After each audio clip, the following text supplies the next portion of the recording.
네, 매크로 큰 그림에서부터 국내 증시 전략까지 시장 진단해 보겠습니다. NH투자증권 조현주 연구원 자리해 주셨습니다. 안녕하세요. 안녕하세요. 네, 잭슨홀 미팅부터 좀 짚어볼까요? 지금 백스홀 미팅이 개막을 한 가운데 참석한 여는 총재들이 금리 인사 관련해서 또 엇갈린 발언을 내놓으면서 다소 좀 혼란스러운 상황입니다. 파월 의장의 연설을 앞두고 여는 총재들의 엇갈린 발언을 좀 어떻게 보셨을까요?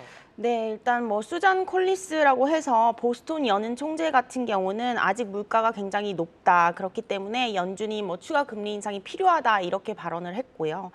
패트릭 하커 필라델피아 연은 총재 같은 경우는 이미 이제 연준이 할 수 있을 만큼 했기 때문에 이제는 좀 지켜봐야 된다라는 입장이 있습니다. 그럼 결국에 이 두 사람 모두 좀 반대되는 그런 발언을 하고 있는 상황에서 추가 금리 인상 여부에 대한 불확실성이 아직은 남아있다라고 생각을 하고 있습니다.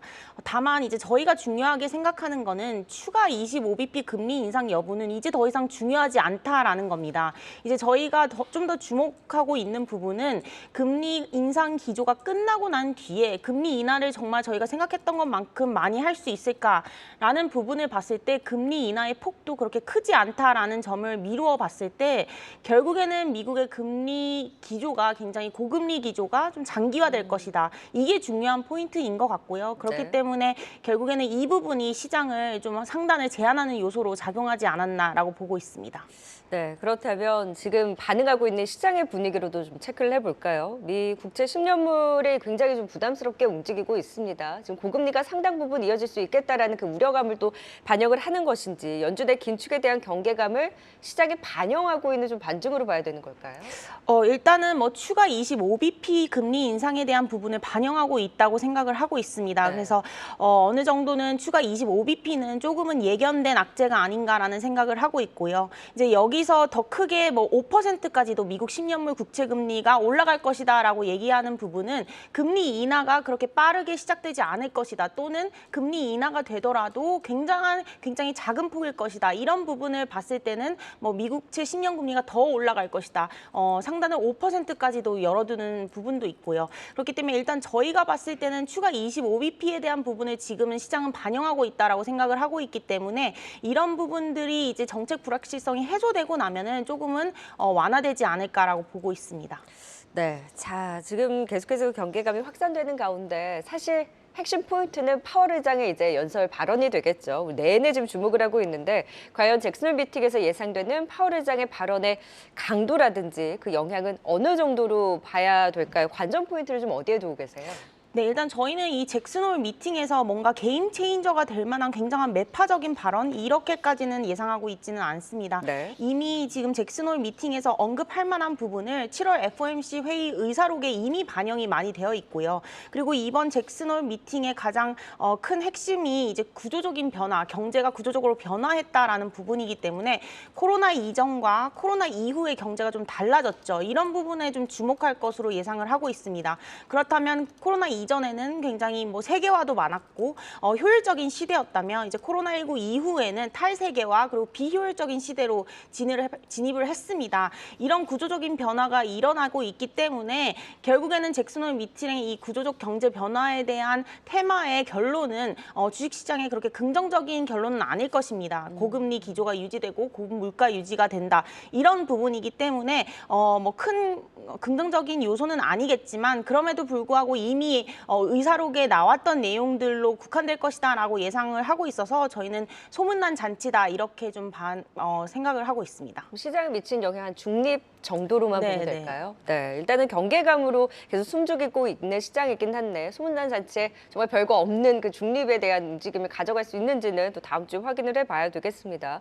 하지만 또 이런 경계감으로 무엇보다 신경 쓰이는 것이 또 환율이죠. 지금 글로벌 달러 강세와 맞물려서 위안화 약세까지 달러 가치 상승을 더 촉발시키고 있는데 환율이 1,340원까지 갔다가 지금은 1,320원대로 내려오긴 했습니다만 여전히 변동성을 크게 가져가고 있습니다. 환율의 안정이 쉽지는 않아 보이는데 이 불안한 움직임 좀 어떻게 보셨을까요?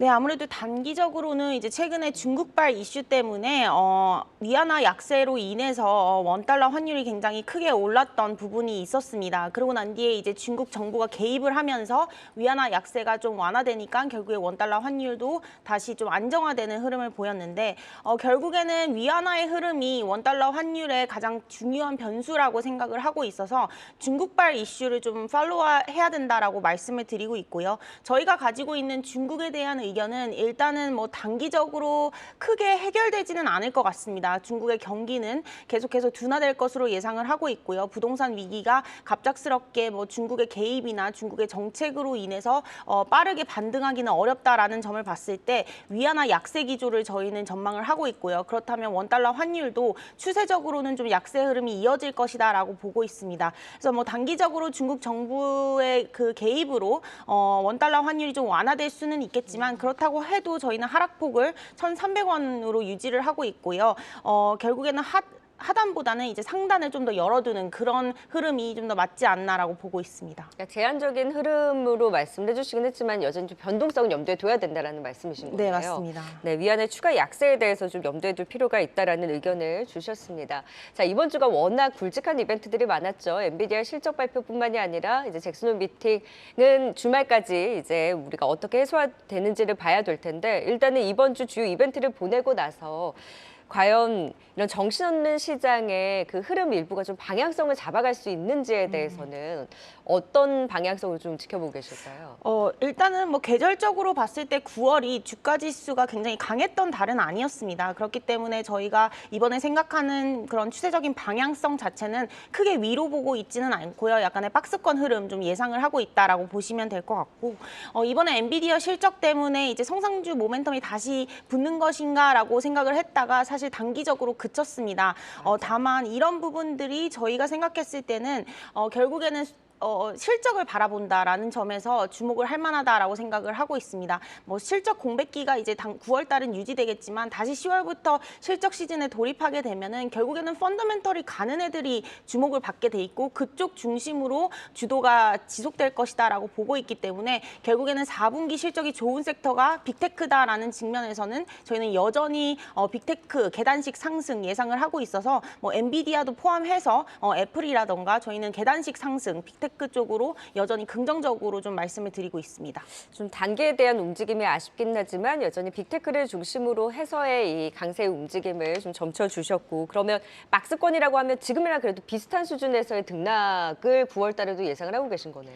네, 저희가 2,500포인트를 지지선으로 그 아래로 내려가면 뭐 매수하는 게 좋다 말씀을 드리고 있고요. 네. 그 위로 가게 되면은 뭐 크게 올라가지는 않는다 이 정도로 생각하시면 될 것 같습니다. 그렇다면 조금 더 압축을 해서 국내 증시 이제 뭐 다음 주를 비롯해서 뭐 9월달까지 좀 열고 봤을 때 조금 더 그 박스권에서도 주목할 업종이라든지 좀 대응해야 될 투자 전략은 어떻게 보고 계십니까? 네, 아무래도 이제 주가 지수가 좀 박스권에 갇힌다라고 봤을 때는 종목 장세가 좀 이어질 것 같습니다. 그렇기 때문에 저희가 뭐 장기적인 그림으로 봤을 때는 여전히 반도체 좀 긍정적으로 말씀을 드리고 있고요. 단기적으로 종목 장세로 간다면은 순환매 장세가 나타날 수 있는 게 9월에는 저희는 중국 관련 소비주 좀 긍정적으로 바라보고 있고요. 네. 또 정제 마진이 개선되는 정유주까지도 저희는 긍정적으로 보고 있어서 반도체라든가 뭐 항공, 면세점, 정유 이런 섹터에 좀 주목하자 이렇게 말씀드리고 있습니다. 종목으로도 좀 더 압축해 볼 수 있나요? 뭐 종목으로 본다면 반도체 같은 경우는 뭐 삼성전자 그리고 항공은 뭐 대한항공 이렇게 좀 생각하고 있습니다. 네, 그리고 네이버 유한양행까지도 일단은 좀 개별적으로 AI라든지 또 최근에 폐암 치료제에 대한 이제 모멘텀이 있는 만큼 그 안에서도 지켜보자라는 의견까지 추가적으로 또 확인해 봤습니다. 네, 시장 진단 큰 그림에서부터 또 국내 증시 8월 다음 장 그리고 또 9월장까지 열어서 전략 들어봤습니다. NH투자증권 조현주 연구원이었습니다. 오늘 말씀 고맙습니다.